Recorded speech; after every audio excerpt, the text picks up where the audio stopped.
Un cordial saludo. Nos encontramos acá con las psicólogas en formación, Jessica Izaza, Adriana Pérez, Jessica Hoyo y quien les habla, Sandra Rodríguez.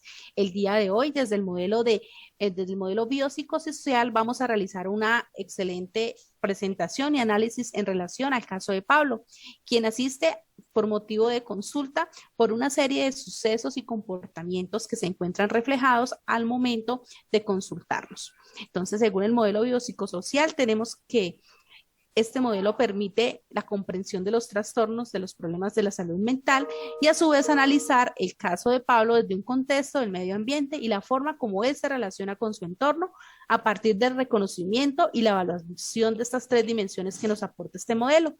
El modelo biopsicosocial nos aporta entonces la variable psicológica, donde a través del caso de Pablo logramos identificar esa apreciación subjetiva de él en relación a esa creencia excesiva de superioridad y de ser envidiado por las personas. Asimismo, la necesidad de admiración, pensamientos de grandeza, sentimientos poco empáticos.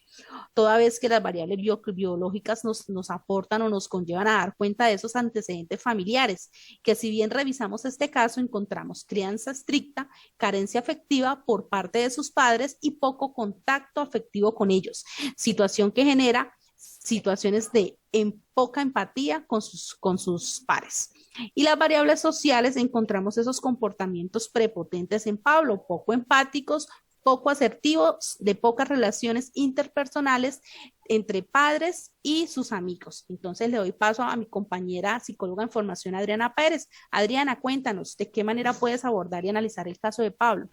Compañera Sandra, muy buenas tardes para todas. Claro, desde el principio de causación circular que nos indica que hay una serie de factores que influyéndose entre sí dan lugar a una situación clínica concreta, podemos decir entonces que en el caso de Pablo, joven de 31 años, que posee, de acuerdo a los criterios del DSM-B, trastorno de personalidad narcisista, podemos encontrar un primer factor, que es el factor biológico de la herencia genética heredada por sus padres.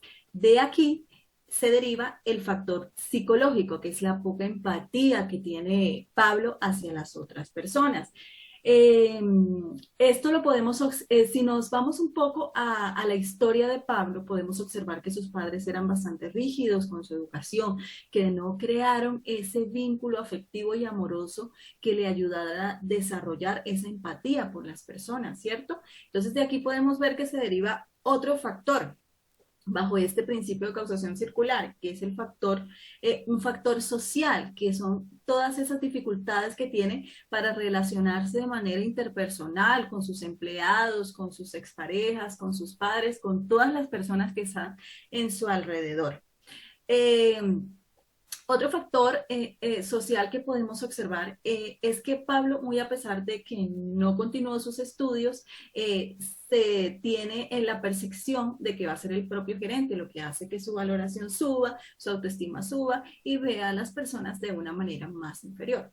El caso se podría abordar, pienso que desde la terapia sistémica familiar. Creo que incluir a sus padres sería fundamental para poder encontrar cuál de todos estos factores es realmente el que más pesa para en sí poder trabajar en ello. Entonces le doy paso a la compañera Jessica Izaza que nos va a ayudar un poco a comprender el contexto desde el factor biopsicosocial. Buenas tardes, compañera, muchas gracias. Bueno, desde la comprensión del contexto psicopatológico desde una mirada biopsicosocial, es importante resaltar que los procesos psicológicos y cognitivos principalmente son indispensables para el desarrollo del hombre que van de la mano de la psicopatología. Estos se tienen en cuenta de que todos los factores emocionales, sociales y conductas van parametrizadas en tres variables, principalmente la biológica, psicológica y social. Todos esos factores son importantes para reconocer el papel importante del individuo como agente activo durante el entorno y lo que lo conforma. Luego de esto puedo dar una introducción y centrarnos en que el contexto, su definición principal es que es como el medio en el que la persona se desarrolla naturalmente y cómo asume su comportamiento frente a situaciones, ya sea familiar y social. El momento de comprender la conducta de Pablo nos permite también adquirir información para comprender la base principal del problema y obtener piezas claves para conocer su contexto. Existen diferentes contextos como sea el comunitario, cultural, familiar y social, en donde el individuo se desarrolla en diferentes situaciones y así se puede comprender las circunstancias y poder garantizar un diagnóstico más acertado. En el caso de Pablo podemos identificar diferentes contextos: el contexto familiar, que es una educación estricta que recibe desde niño, la ausencia de cariño, una educación exigente; el contexto amoroso, se le dificultaba conciliar una relación amorosa con alguna mujer; el contexto social, escolar, perdón, que no podría generar una relación de amistad con sus compañeros debido a que era una persona aislada.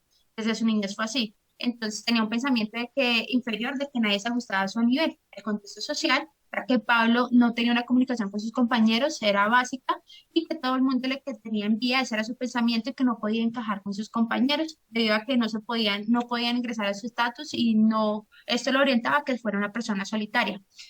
Finalmente, podemos argumentar de que el factor indispensable que se tiene para analizar cada uno de los contextos es importante para analizar y determinar el diagnóstico eficiente o apropiado para el paciente. Unificando los diversos contextos, decimos que Pablo se presenta aislado, tiene un patrón dominante de grandeza y constante admiración, se evidencia que es introvertido, refleja una personalidad narcisista, y todo esto a causa de su desarrollo psicológico, social, biológico, de su niñez hasta su adultez. Le voy a dar paso a mi compañera Jessica Hoyos, que nos va a hablar sobre el rol de psicólogo.